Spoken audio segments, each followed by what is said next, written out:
शाज़िया सैफ़ी बाबा से कहती है कि अपने अमल को तेज़ कीजिए, क्योंकि मुझे ऐसा लगता है कि औरंगज़ेब मज़ीद ये सब कुछ बर्दाश्त नहीं कर पाएंगे।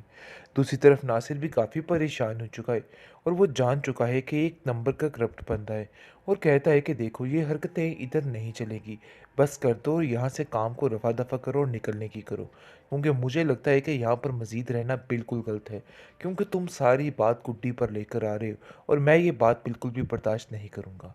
लेकिन आप देखेंगे कि तंग पड़ चुका है औरंगज़ेब और कहता है कि आखिर ये तमाशा कब तक चलेगा? कितनी देर हो गई ये सब कुछ चल रहा है, लेकिन इसके अलावा तुम्हें कुछ भी हासिल नहीं होने वाला। मैंने तुम्हें पहले ही कहा था कि ये सिर्फ़ और सिर्फ़ तुम्हारे दिमाग का फ़तूर है, इसके अलावा कुछ नहीं, लेकिन तुम्हें मेरी बात की समझ ही नहीं आती अब। जिस पर वो गुड्डी को कहता है, गुड्डी तुम अपनी पढ़ाई पे ध्यान दो, इन सब चीज़ों को ध्यान देने का कोई भी फ़ायदा नहीं है, क्योंकि ये सब कुछ जानबूझकर किया जा रहा है, ऐसी कोई बात है ही नहीं। शाज़िया कहती है कि देख लेना, जब सब कुछ खुल के सामने आएगा फिर उस दिन आपको अंदाज़ा होगा कि मैं सब कुछ सच कह रही थी। लेकिन किसी को मेरी बात का कोई यकीन ही नहीं है कि ये गुड्डी ही सब कुछ करने वाली है, इसके अलावा और कुछ भी नहीं। गुड्डी काफ़ी परेशान है क्योंकि इन सब बातों की वजह से उसकी पढ़ाई का काफ़ी ज़्यादा हर्ज हो रहा है और वो कहती है, स्वीटी मैं किधर जाके पढ़ाई करूं, मुझे तो खुद कुछ समझ नहीं आती है।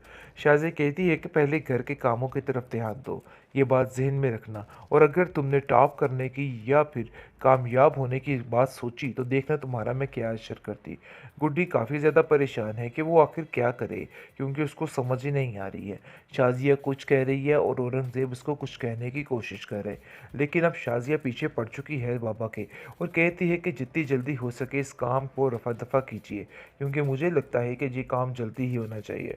ये काम हम जितना भी लटकाएंगे उतना ही मसला ख़राब करेगा, इसलिए बेहतर यही है कि जितनी जल्दी हो सके काम हो जाए और गुड्डी हम यहाँ से निकाल दें तो ही बेहतर है, क्योंकि मुझे लग गया है पता कि ये सब कुछ गुड्डी की वजह से हो रहा है और गुड्डी को यहाँ पर मज़ीद रखना बहुत बड़ी बेवकूफ़ी है। जिस पर सैफ़ी भी अब उसका साथ देता हुआ नज़र आ रहा है, क्योंकि सैफ़ी भी लालच में आ चुका है और उसको समझ आ चुकी है कि यहाँ पे मज़ीद पैसे बटोरे जा सकते हैं। इसलिए आप देखेंगे कि वो तरह तरह के और लवाज़मात अपनाने की कोशिश भी कर रहे हैं और कहता है कि नहीं, मैं यहाँ पर बिल्कुल मौजों में हूँ और मैं इतनी जल्दी यहाँ से निकलने का सोच भी नहीं सकता हूँ कि ये लड़की क्या है, तो उस दिन आप भी यही कहेंगे।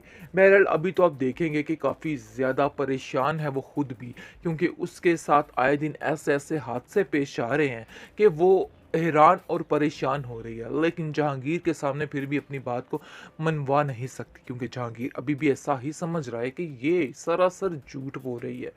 आप देखेंगे बहुत परेशानी के आलम में बेचारी बार-बार जहांगीर से कह रही है कि मेरी बात का यकीन कीजिए, मैंने ऐसा कुछ भी नहीं किया, बल्कि मैं आपसे जो-जो बात कह रही हूँ, वो सरासर हकीकत है और सरासर सच है। पता नहीं क्यों आपको मेरी बातों का कोई यकीन नहीं आ रहा है।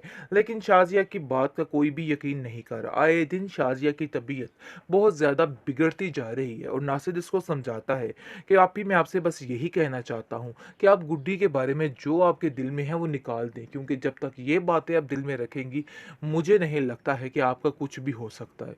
आपके साथ ऐसा ही होगा, मैं आपको यही समझाने की कोशिश कर रहा हूँ। लेकिन न जाने क्यों आप मेरी बात का यकीन ही नहीं कर रही हैं। जिस पर आप देखेंगे कि गुड्डी कहती है कि मुझे किसी से कोई गिला, कोई शिकायत नहीं है। इसलिए बेहतर यही है कि आप उनको उनके हाल पे छोड़ दीजिए। वक़्त उनको खुद बता देगा कि वो गलत कर रही हैं। अभी वो उन चीज़ों को नहीं समझ रही हैं। लेकिन जब उनको पता चलेगा कि वाक़ई में वो गलत कर रही हैं, फिर उनको एहसास हो जाएगा। इसलिए उनको ऐसा कहने की कोई भी ज़रूरत नहीं है, तो वो मेरी आखिर चच्ची जान ही। ट्रॉमा सर्कल गुड्डी के नेक्स्ट एपिसोड में आप देखेंगे कि किस तरीके से गुड्डी की गुड्डी को जलाया जा रहा है और जलाने से पहले ही ऐसे ऐसे नज़ारे सामने आएंगे कि अकल दंग रह जाएगी, क्योंकि जैसा कि हम देख रहे थे कि ड्रामा बोरिंग हो रहा है, लेकिन ऐसा नहीं है। ये एपिसोड्स के बाद देखिएगा किस तरीके से ये ड्रामा उछलेगा। जैसा कि आप देख रहे हैं कि गुड्डी काफ़ी परेशान है और उसको समझ आ चुकी है कि मेरी स्वीटी के साथ ये लोग कुछ भी ठीक नहीं करेंगे। बहरहाल आप देखेंगे कि दूसरी तरफ बहुत ज़्यादा जहांगीर परेशान परेशान है क्योंकि जैसे ही वो देखेगा कि उसके पैसे यहाँ पे नहीं हैं, तो काफ़ी ज़्यादा हैरान हो जाएगा और कहेगा कि मैं इस मामले की तह तक जाऊँगा। हमज़ा कहता है कि मुझे किसी पे शक है क्योंकि वो जानता है कि सोनी के अलावा ये काम कोई भी नहीं कर सकता है। वो ऐसा कर सकती है और कुछ भी कर सकती है। वो कहता है कि मुझे किसी पर कोई यकीन नहीं है। लेकिन जी आप देखेंगे जैसे ही ये सारा मामला सामने आएगा, तो आगे से सोनी जो है वो दूसरों पे इल्ज़ाम तराशी करना शुरू हो जाएगी और कहेगी कि मैंने ऐसा कुछ नहीं किया है, हो सकता है हमज़ा ने ही खुद ये सब कुछ किया हो।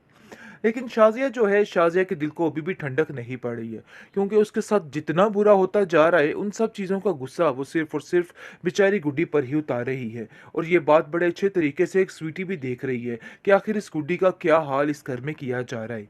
लेकिन आप देखेंगे फ़ातिमा आंटी गुड्डी से कहती है कि गुड्डी, तुम उन लोगों के साथ कैसे रह सकती हो? वो लोग तुम पर इतना ज़ुल्म करते हैं, इतना बुरा-भला कहते हैं, आखिर तुम्हारा इतना जिगरा कहाँ से आया? कैसे तुम इनकी ये कड़वी कसीली बातों को बर्दाश्त कर लेती हो?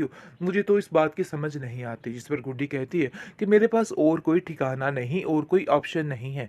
आखिर मैं कैसे इनकी बातों पे यकीन ना करूं या इनके आगे कुछ ना बोलूं। आगे से आप देखेंगे कि शाज़िया कहती है कि मुझे ऐसा लगता है कि तुम्हारी ज़ुबान जो दिन ब दिन बढ़ती जा रही है, ये किसी की शय पे बढ़ती जा रही है। तुम्हारा मैं बंद करती हूँ फ़ातिमा आंटी की तरफ जाना, क्योंकि मुझे लग रहा है कि सारा मामला वहीं से ख़राब हो रहा है। जिस पर गुड्डी कहती है कि वो तो मुझे कुछ भी नहीं कहती है। मैं तो सिर्फ़ पढ़ने के लिए जाती हूँ और पढ़ाई की बातें करके ही वापस आ जाती हूँ। लेकिन पता नहीं क्यों आपको ऐसा लग रहा है कि जैसे मैं उनसे साथ आपके बारे में कुछ बातें करती हूँ। ऐसा कुछ भी नहीं है। जहांगीर कहता है कि क्यों बिला वजह बच्ची को हर वक़्त डाँट-डपट करती रहती हो? बस कर दो भई, छोड़ दो उसकी जान, क्यों उसके पीछे हाथ धो के पड़ चुकी हो? मुझे तो ये समझ नहीं आती तुम्हारे दिमाग की कि आखिर तुम मुझसे चाहती क्या हो? पता नहीं क्यों उसके पीछे ही तुम पड़ चुकी हो। आगे से शाज़िया कहती है कि जिस दिन आपको पता चलेगा ना कि ये लड़की क्या है, तो उस दिन आप भी यही कहेंगे। बहरहाल अभी तो आप देखेंगे कि काफ़ी ज़्यादा परेशान है वो खुद भी, क्योंकि उसके साथ आए दिन ऐसे-ऐसे हादसे पेश आ रहे हैं कि वो हैरान और परेशान हो रही है। लेकिन जहांगीर के सामने फिर भी अपनी बात को मनवा नहीं सकती, क्योंकि जहांगीर अभी भी ऐसा ही समझ रहा है कि ये सरासर झूठ बोल रही है। आप देखेंगे बहुत परेशानी के आलम में बेचारी बार-बार जहांगीर से कह रही है कि मेरी बात का यकीन कीजिए, मैंने ऐसा कुछ भी नहीं किया, बल्कि मैं आपसे जो-जो बात कह रही हूँ, वो सरासर हकीकत है और सरासर सच है। पता नहीं क्यों आपको मेरी बातों का कोई यकीन नहीं आ रहा है। लेकिन शाज़िया की बात का कोई भी यकीन नहीं कर रहा। आए दिन शाज़िया की तबीयत बहुत ज़्यादा बिगड़ती जा रही है और नासिर इसको समझाता है कि आप ही, मैं आपसे बस यही कहना चाहता हूँ कि आप गुड्डी के बारे में जो आपके दिल में है वो निकाल दें, क्योंकि जब तक ये बातें आप दिल में रखेंगी, मुझे नहीं लगता है कि आपका कुछ भी हो सकता है।